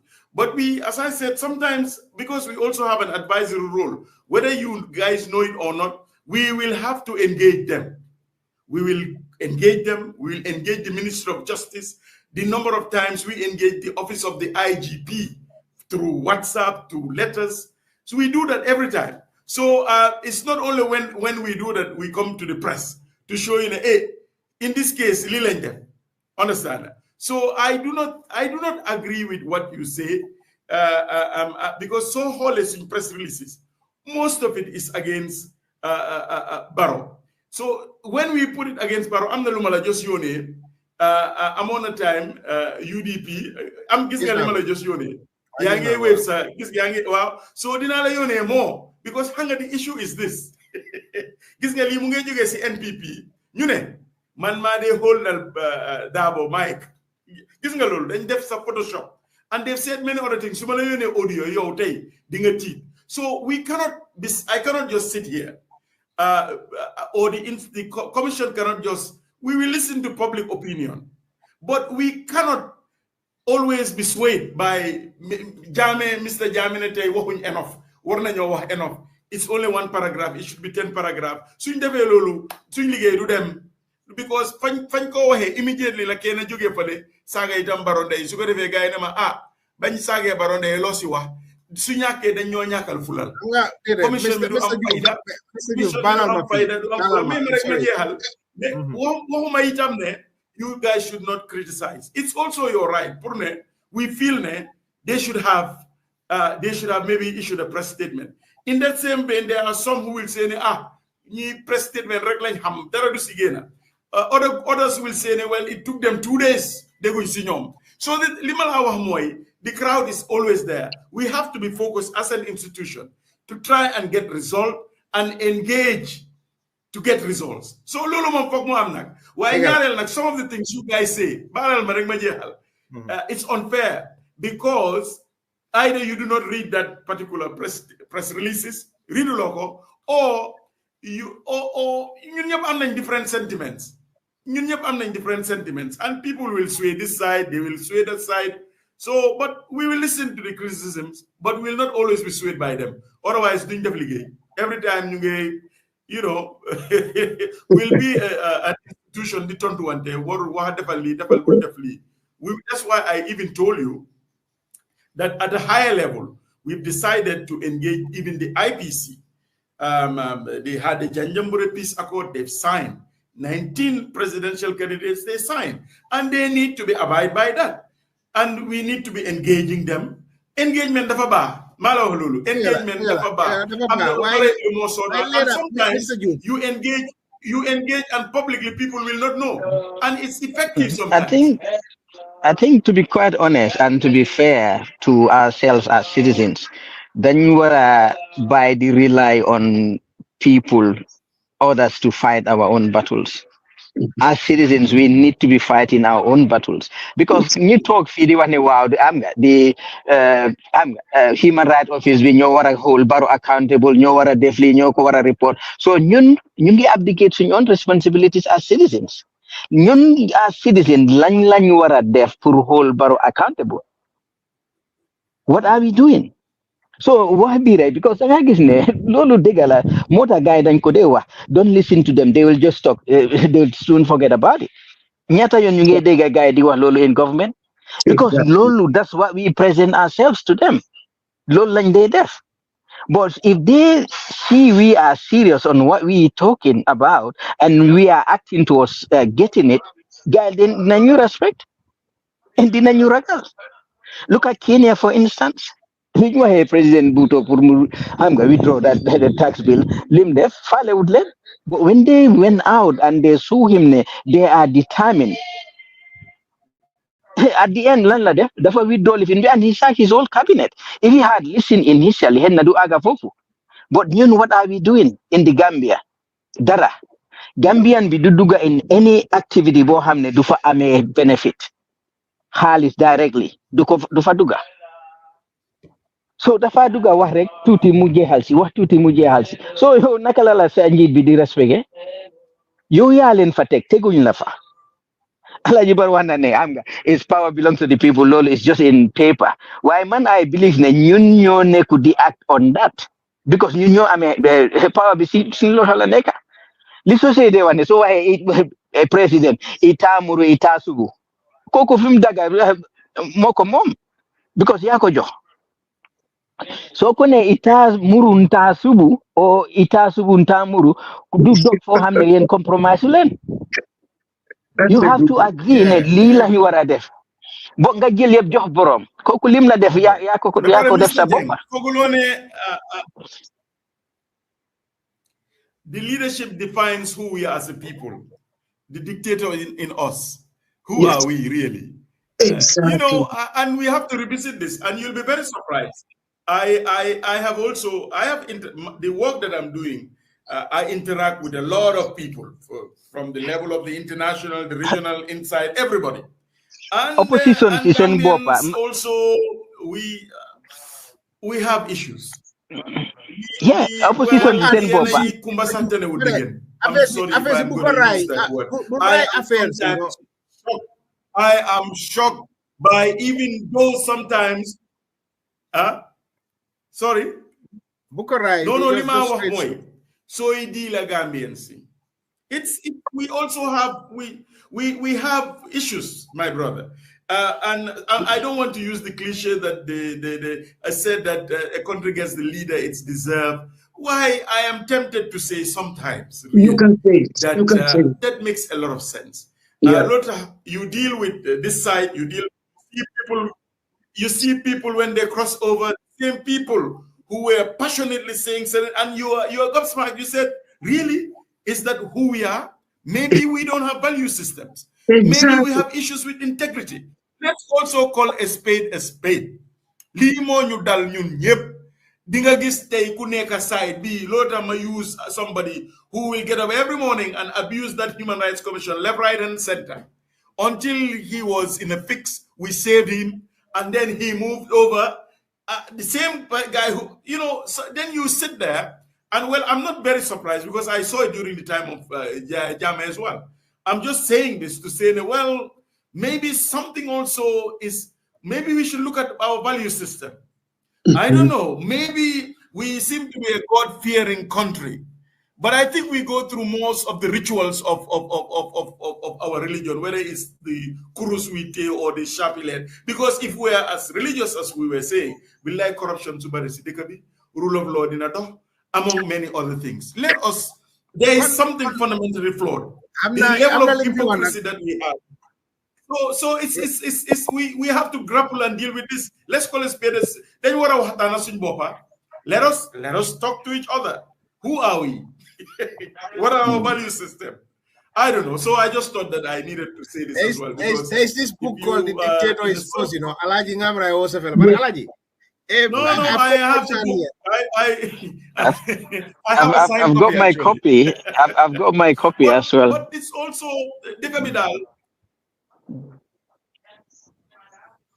Yeah. Yes, Alaji, your reaction, your thoughts on this matter. To be fair, Alaji, I don't know. If it's are we the fundamental problem of the bank?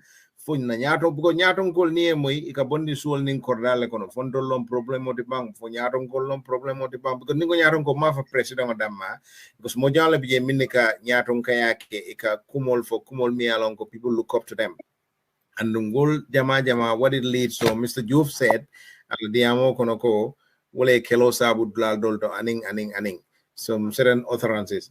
So these are things minne alonko nde min kan concern je baake wolom nying the elite nyol itol buka bata but foarol jama de wala ka bata ko kono baake ning kelol ning kul nara. So that is my real concern here. I have for ala diamo kono fana ite fanang assembly ko coming okay nying ko dol ni be kerin to nyalom ning ko keta ak senkanda keta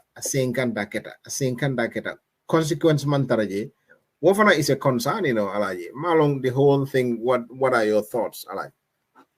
No, I let me go back to Kotosol Kamenkumandinung about the issue with Senegal. I once wrote an article, does the Gambia suffer because she has so few lovers? Meaning, Gambia Batamenkone, is it because Gambia Dinguleman Gambia Kano?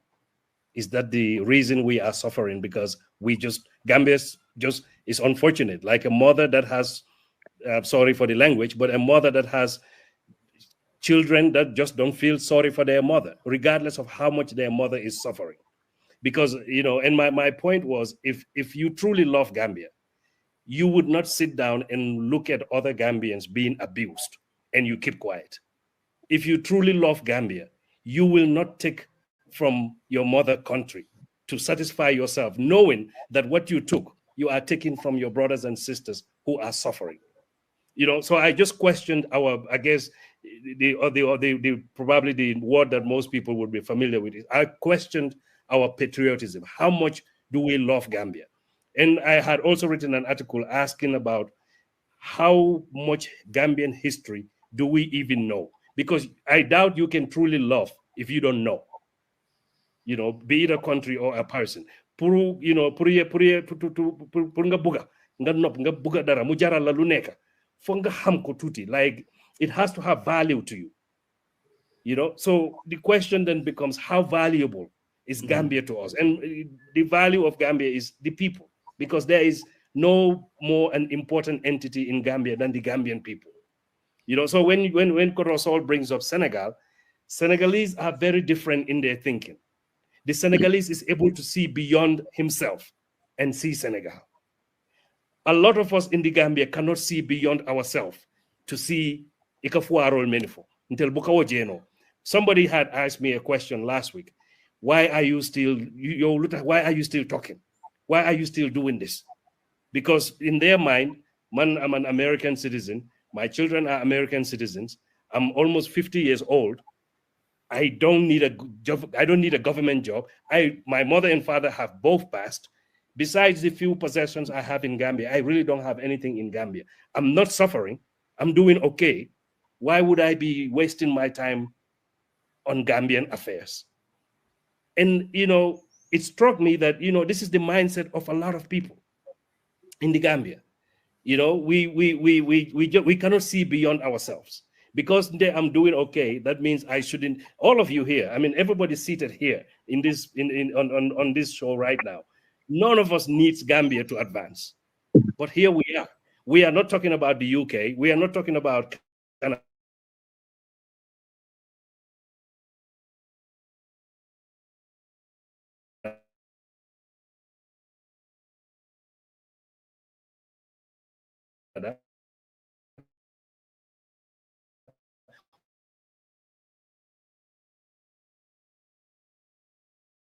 We're not.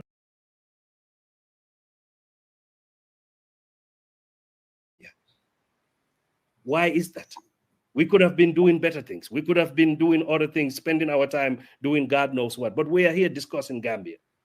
And, it goes back to when you mentioned civil society. Unfortunately for Gambia, again, I would ask the question, how many of us truly love Gambia? Because even a lot of these people in civil society, it's not because they believe in a cause. It just so happens that they happen to be in a situation, or it's a job, or they are mostly hustlers. They are more worried about some podium or going to some conference and taking pictures and coming back and sharing those pictures on Facebook and what, but they don't really believe anything. Whereas if you go to places like Senegal, or you come here to places like Kenya, you see people that actually believe in something. They believe in a cause. They believe that their country can do better.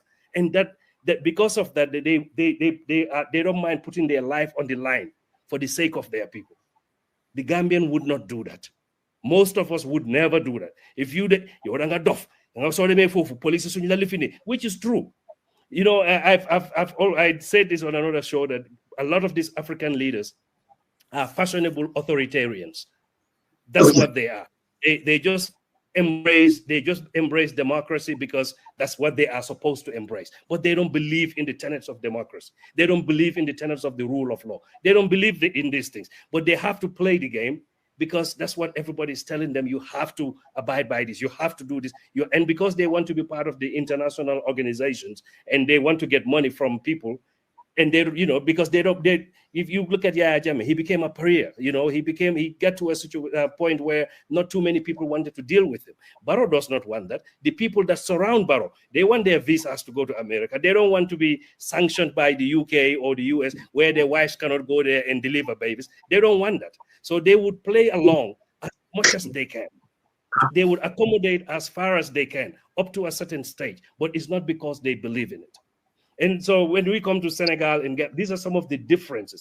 Senegalese, unfortunately for us, the patriotism that you see in Senegal, it wasn't by accident, it was deliberate.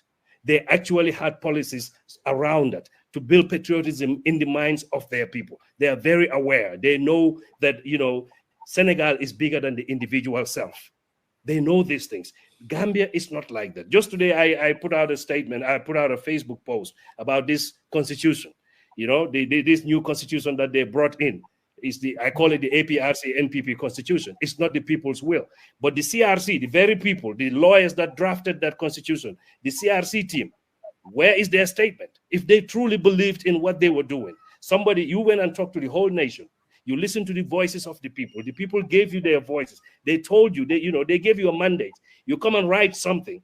Because somebody is not happy about it, he sat with his cabinet and they butchered it, and they come back with this, and you are quiet. You don't say anything. By this time, everybody from Suleiman, the CRC commission, or whatever the leader was, from Suleiman all the way down, they should be issuing statements saying something about it. They should not be quiet, because the people gave them a mandate. And that mandate failed, not because of them, but because somebody's desire to cling onto power. The very first cabinet paper that was released on that constitution, the first thing that they listed was that it discriminates against President Barrow. That was their main concern. That was the first thing that they listed on that. So where are the people that are going to stand up and say, no, this is the voice of the people. This is what we want. This is what we demand would happen. And the reason, Saul, I said we have power on paper, in reality, we don't. You try to go to Gambia today and say you are going to demonstrate. They will pour hot water on you. They would put tear gas on you. Or if you apply for a permit, either they would deny you or they would confine you to a space where you become irrelevant and nothing would come out of it. So that's why I say on paper, yes, you have paper, you have power. But everything, when you try to ask for a permit, what would they tell you? It's a security risk. At this point in time, blah, blah, blah. Mr. Sidibaro. If you have power, you don't need permission to exercise that power as a people. Well, I'm going to emphasize more in every revolution that they they make sacrifices. Because changes in most leaders they're fashionable Democrats. So that bring about that system change dina empower dina, because I'm not read recently. It's not like leadership, so empower institutions strengthen system change. Because sometimes, some time ago, we had this conversation, you can have strong institutions, but if you have weak, people manning those institutions, they would equally be weak. So Lee is like Nikki, Yosa Yala Dafla health, and you need to understand Yosa right as responsibilities as a citizen. Munga understand I'm not. This girl I was seeing, Mune, she's not an African because she is born in Africa. She is an African because Africa is in her. So that I give emphasize you can be a Gambian, why Gambia is not in you. So you don't care about Gambia. But you have somebody else who is not a Gambian, who is not born in the Gambia, but has Gambia in him or herself. Koku would sacrifice more to make sure Gambia. I'm not Bopam. Why you Gambia te Gambia neko feel. So we need to start having Gambia in us so that you muna tahaw sigil ko. Because so ragalene dinañ la tour ndox mus tanga dinañ la tia gas ak yoyu. So ñoñ duñ tok ne la amal li jox nañ la this power. No. Power bi dang ko demand. So dañu wara ñëmé ñu tour ñu ndox mu tanga, dañu wara ñëmé ñu tia gas ñu, dañu wara ñëmé ñu reñu. Understand? So lolu su amute, let's say for instance time is solo sending. Su ko yaay jame reyu ton. Da nga fogg ne na dinañ don am coalition 2016. It was not going to happen because mom DMB dafa bring the country together. So tanane be xam nga am na ñoo am ne ñu ngi gis seen bopa in solo sending. Am na ñoo xam ne ñu ngi gis seen doomi à solo sandeng, they could be solo sandeng any moment. So loolu bokk na ci loo xam ne moo ñu bring together. Pour ñu ne enough is enough for Jammeh, he has to go. But we cannot do that with Barrow, or we cannot do that with anyone that comes after Barrow. We cannot wait for 22 years or bem door di reigning ni doga gena ne legi sona and we need to do this. So war nañu jël Gambia ñu dugal ko suñ biir ñu buga ko. And then we would be able to make sacrifices. Lolago. Yeah, thanks. Mr. Juve, I know time with them interrupt, and then before you go, you think all this that is happening, how can we resolve this? And your final thoughts. Do you think we can resolve it? How can we resolve it? And your final thoughts. What resolve what? A lot of things have been said. What? The new draft, the statements that are made, the economy. That's your question is very loaded. Okay, it's true. Okay, right. Okay, to be precise, how can you make dividend? How can we make dividend? It's still very broad. You mean the institution that I work with, yes. that I work for? No, we will definitely carry on our mandate to our broad mandate, which is promotional and protection. We will do it to the best of our abilities without fear or favor. Yes, as was stated, there are some intricacies involved. You will have to, there is a fine line. You cannot, if you're a state institution and you also have an advisory role. And by the way, I think Mr. Barrow mentioned something very important here. There was a particular press release that was done a long time that we did. And the state, you asked me whether someone said, well, you could have advised us rather than just come out. You could have advised us. Just to tell you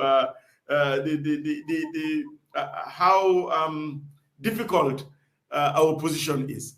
But really, man, I think as far as Gambia is concerned, we are all in it together. Civil society. Let us, we all, whether you are in politics, there's a lot of things that need fixing in this country. And I just worry that we have a country where a lot of people speak on both sides of their mouth. We have a country where instead of looking and talking about the bigger picture, we're trying to reinstitute FGM.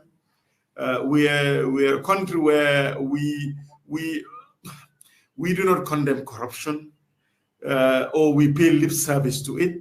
There are a lot of things that we need to fix in the country, really. We need a disciplined civil service. We need institutions, oversight institutions that work. So FRC is a multi-pronged approach for Gambia to really work. But leadership is also very key. Really, I believe if we have really a very dedicated and serious leadership, we can make great strides. And I think that is always where sometimes Gambia and other African countries are failing, because leadership is key. And also those who surround leaders. You know, again, very, very, very, very important statements were made. You have minders. So I'm a leader, but hamne limo def jubut or digina yon dayo. No, Mr. President, I don't think this is the way we should go. So, and you must also have proper advisors. You know, I also believe in the saying that, you know, the company you keep is very important. The company you keep is extremely important, especially for governance. So I think we are at the crossroads in this country. So the president is not keeping good companies, you know. So you surround all, they are not. I'm no law like it. Well, Lola, man, you surround. They could surround Bopam Ninjuba. Is that what you're saying? Well. What I may be speaking in general terms there, but if you are a leader, the company you keep is important. It's extremely important. And also, Mr. Juf, let me help you on that. Wow. President bi ñi ko surround ñu bari bëgguñ ko. Let me just allow you to dissect it. Yes. I'm not Mr. Juf, chairperson. I'm not anymore here. It's different. So, partner, some my thought process. Why that is key. That is very okay. We must care. Man, I believe really. I've come back home 2018. I chaired the Farababanda Commission of Inquiry. I saw how things were. But man, sometimes they believe that Gambians generally don't care. Because Mandamadi feel, and in every sphere, you don't have to be a rocket scientist, whether it's in the area of tourism, how we can help to hunger. We have fantastic waterways here. Sometimes you just wonder, people who are heading institutions, what are they actually doing? Do they even have a vision?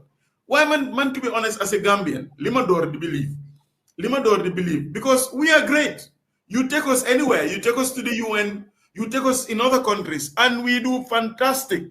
There was the particular institution I work for, Suma team leader, and he was an American. The man liked whether they can recruit more Gambians. He was under the impression the way I was dedicated to the cause of what I was doing, Gambians must be like that. So when you take us out there, you put us in the system, we work. We come here, we seem to catch the virus. I don't know what virus this is. My observation is also two major things. We don't care and there are no consequences in what we do. Because consequences are we do whatever we want to do. You know, whether it's the civil service, I'll still get my salary. Nothing happens. So if you run a state, like Gambians here, and we behave like that, there are no consequences. Gambian bifi, daw ligay, then wake a kotam, yobuko America, or nyeti ligay la. He will work. He will work. So these are the things. Mandama believe ne, even at the level of our schools, they inculcate these ideas. So just to tell you, one of the many things that we're doing that doesn't come out. Why you list? You know, I know it's a cliche, but catch them young. Because I'm also believing there is something fundamentally flawed. If the value systems are destroyed, people can believe it apprenticeship, can believe it in honesty, integrity. Yes, the rituals of religion are everywhere. Why it's not even yielding dividends? So man, I believe even at the level of our schools, there are, I don't know, Nakaloko Senegal or whatever. Why there is something that we need to start inculcating: responsibility, accountability, caring for your nation. And I think that is very important. And I think these ingredients are missing. And it doesn't matter whether you have one institution that is shining, like the NHRC. You need more than that. You need more than it's just a speck in the whole process. So that will be my parting shot. That will be my parting shot. Well, just to tell you, we are trying. Let me sell my institution. We are trying. Are you really shining? Are you really shining? That's a question mark. No, I will try. We do a lot of research. We do a lot of awareness raising. So you can say, I'm a big issue even this issue of hate speech, maybe we were not strong enough. Why you have law? So you are speculating. But anyway, with press releases, we do a lot of other things to make sure that in our little space that we'll bring back a culture of human rights, rule of law, responsibility, peace. To the extent, last but within this short period that we existed, we were audited, and we didn't audit ourselves. The way we do our work, and we were given an A status, and I'm very proud of it because our neighbor Senegal is B status. When we go to the Human Rights Council, they cannot get up and talk. They have to write a paper for me to put their point across. Okay, I'm robbing it, but I'm just telling you that we are trying. It's not easy, but we are trying our level best. But we're all in it together. Even this show that you're doing is good. Let us talk about these issues. Let us come out, talk about them. Let us have civil society together, all of us. Yeah, let us have the sharpshooters who will not spare anybody, like Alaji. You know, and I love your coffee time every week. I think religiously and laugh. But anyway, so that was what I wanted to say, really. Before I know, Sol, Alaji, regards from Mr. Chongan. He said, "I'm listening. Tell Alaji you spoken. I extend my regards to Alaji. He's spoken. Well said." Mr. Chongan is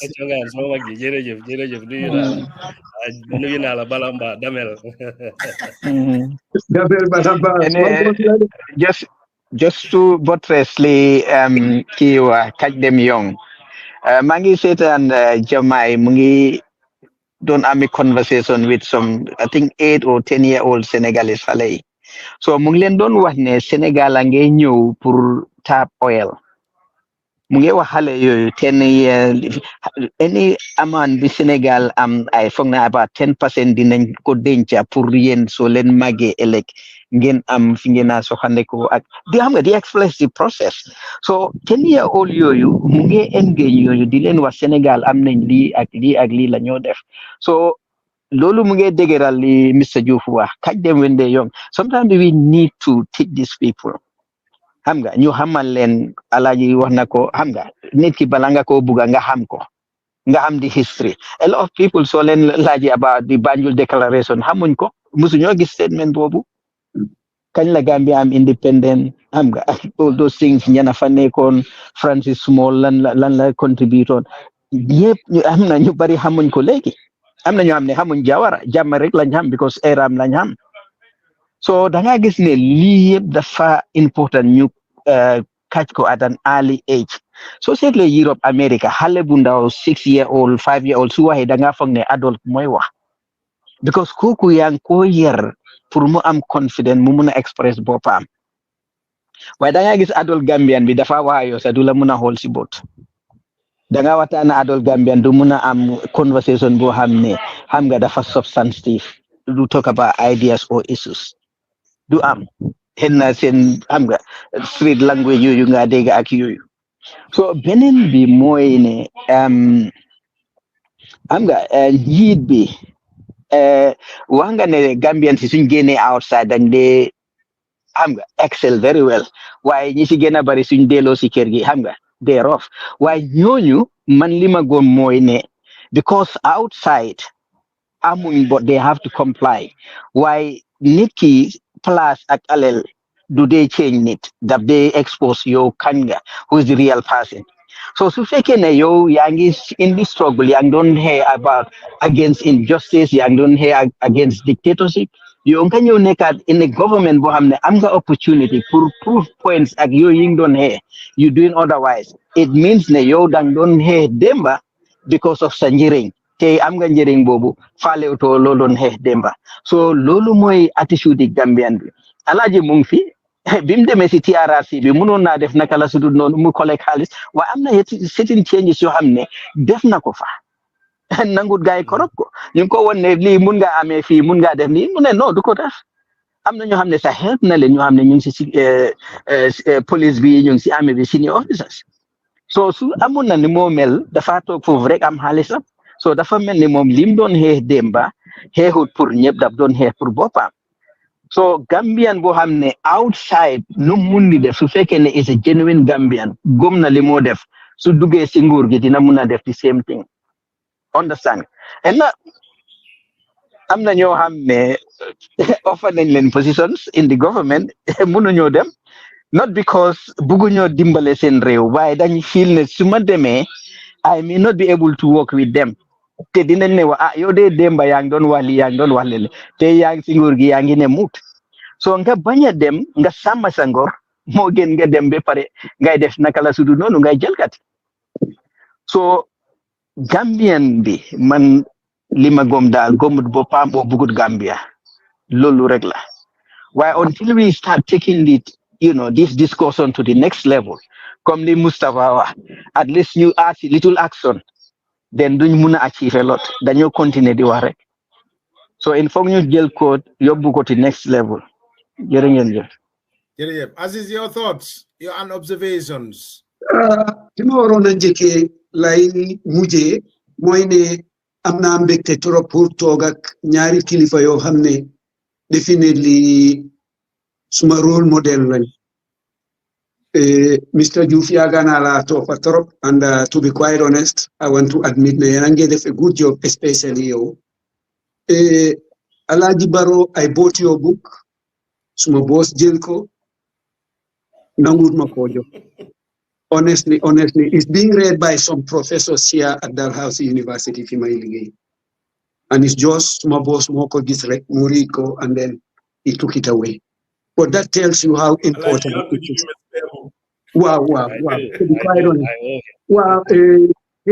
Definitely waxoon naa ne ñaar ñi buñ fi nekkee man waruma wax dama war a toog déglu waaye li ma bëgg a wax mooy man gëmuma ne Gambian bi bugut bo réewam déedéet bëgg na ko it's just dañ am I don't know a faulty sense of patriotism if I may put it that way ndaxte jaral na am na ñoo xam ne Gambia jaral na leen sax ñu xeexal but for what and to what end?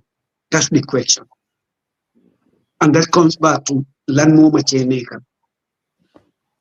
So yes, bugga nañ ko waaye I think we need a different mindset. Conversation bi dafa war a change te d'accord naa ne nañ start from the school. Why itam leadership bi am na ci wàll trop. Te always man dama dee bugg a refer back to Time Jawara. Ndax itam Time Jawara, most of these things were here. The only difference is Jawara leadership, at least he had a pacifying language. Xam nga doo ko musa dégg ak loo ko munti wax Jawara du tontu bu porof. At least loolu dimbale na nit ñi to pacify at least a bit. Gisuñ ko ci Yaya Jammeh, gisuñ ko ci nakalaati Barrow of late. Loolu moo ñu wuteeloo waaye bu duutoon loolu kañ definitely réew mi mënoon naa weesu fi mu weesu. Man léegi in my own imagination and frustration dama dee question civic education department bi, the civic education. Lan lañ dee jàngale when they go out to talk to the people. But message la nga am na ku leen dee audit comme niñ audité the Human Rights Commission. Leneen li ma bëgg a laaj Mr. Diouf te su fekkee ne di nga ko mun a baaxee mooy the same annual report that they include government violations or abuses. Ndax da ngeen dee mun a am itam come out with a program pour ne this year the Barrow government had this number of violations, rights violations, abuse of office, corruption. Ni mu am just like ni nakalati Transparency International did it. I know you have a different mandate with them, but this is a public-funded institution. It should be there. MSAC Justice and website. Why am programs? Wow. Yeah, at least the one in at B. In terms of democracy, we have either progress or regress. That this number of abuses no help. They're gonna engage with the police which is very good. Why not say that no would ever translate into change? No, parce que l'État, si souf ñende wax ak ñoom. Man yaakaar naa ne jot nañu tollu foo xam ne we name and same people. Yeah. Quickly, rek harama at yaa ngi wax lu bare bala ma faté. Niñ sosé suñ institution bi moy every year by March we must go to the National Assembly and submit a report, two reports. One is the state of human rights in the country, which means during the period of that year, what happened, how did we observe, what complaints did we receive, were those complaints solved, what recommendations to this particular institution. So lolu dañ ko dey submit, then I will give you an electronic copy of it, and it gives specific recommendation if it is to do with arrest, and it's very clear. Lee lañ find out this person was held between this period. We will also talk about recommendations. So this is just in a nutshell, this is done, and also of course the activity and financial report that is always done every year. But what we have also done recently is to engage the National Assembly, the Standing Committee of Human Rights and Constitutional Matters, where, for example, we have made a recommendation. If the police are not, for example, I'm just using the police, if they have not rectified certain things that we have seen, then they should call them with the NHRC before them for the IGP, for example, to explain why not. That is aside the quasi-judicial powers that we have. And there has been challenges, I must admit. There was a time the National Assembly called both the NHRC and the then IGP, and he sent junior officers, and we refused to to sit because we just felt that it was disrespect. We have been given this statutory mandate, and then he had to be recalled, and then he appeared. The just one right for one lane. These things, a report is definitely, and we disseminate the report to everybody. It says after we hand it over to the National Assembly, and this is the report that also we take to Barrow in closed door meetings, and we talk to him as well as our concerns. This is what we found out. this is working, this is not working, and what we feel could happen if this thing is not done. So just to tell you that we do that. Apart from Mr. Jame Yang Madon Lajitam Lan at another level, for example, Manglawhal, Gambia is being reviewed in January. Countries all over the world come before the council. And where we have failed, because the last time we were reviewed, we were given 221 recommendations, and the Gambia agreed to about 209. Have we done that? We have not actually done all those things that we said. So Gambia at the higher level will also be called. And you see us at all these things. You must have seen us at the National Assembly giving our position papers on the issue of FGM and our findings. We do this. Maybe we need to publicize and amplify it some more, but just to allay your fears that we are doing that all the time, all the time. In fact, to an extent, people say that we are talking too much. I'm not going to be everything in this country. These people are talking. One of them even said, they believe that really I want to stand for in politics. If I want to stand, let me come out and stop talking about corruption. And this was a party militant. They said they know about my machine, what I'm planning to do. That's why I talk about all these things. But anyway, just to add some humor to it. What we do, running me. Findings that we have, whether it's the caste system, the study that we carried out, whether during the compendium of the elections, and you will see that specific recommendations to the IEC, to political parties, and now what we've started doing. Mr. Joe, you should have been doing this, sending this across to all the media houses and anywhere outlets and all that. A lot of them do have it actually. Maybe you have been reading. Well, maybe you have not been, but I actually transmit this. It's there. But now that I have your WhatsApp, was it cherry picking? Was it cherry picking, Mr. Joe? Cherry picking. No. Thank you, Mr. Joe. Yeah, but we keep on trying. But because what you said, when we had a serious meeting sometime last year, was what are we going to do to follow up on medium and long-term recommendations? And we have started doing that by engaging the standing committee to make sure that if there is a recommendation on the health, on AKI, let them come back and tell. The National Assembly has powers. What are you doing? Why have you not done it? So these are the things that we have started doing effectively the last 2 years. Thank you. Okay, thank you, Mr. Joe. Much obliged. Okay. Alaji, your observations and your final thoughts about this whole thing, this issue or these discussions in summary, how can we resolve some of these things? What's the way forward? Your final thoughts, Alaji. Thank you. I think, but before I get into that, let me just address my quote here, Mr. Boja. We've never met in person, but due to the work that I was doing with the TRRC, I come across a lot of names of individuals, that were upstanding. You come across a lot of, I guess, what we consider bad guys, but you also come across a lot of people that, when the going was tough, they stood up. That's one of the reasons, me and Chonga, and it's somebody that I admire, even though I give him a hard time because he doesn't want to accept that his father is a greater man than he is. But, somebody that I immensely admire. And Mr. Bojang, you are one of those individuals as well. Like I said, Korosol and I went to the same high school. Mr. Duf was talking about catching them young. I joined the Anti-Apartheid Society. I was about 14 years old in Basse. In that society, one of the things that I did a lot of was reading. I read a lot of books dealing with apartheid and just African writers' serious books. And that helped me a lot. Some of the books that I wanted to read, couldn't afford them. Once I got to the United States, I did everything to get these books. So I am, the NHRC, catching them young.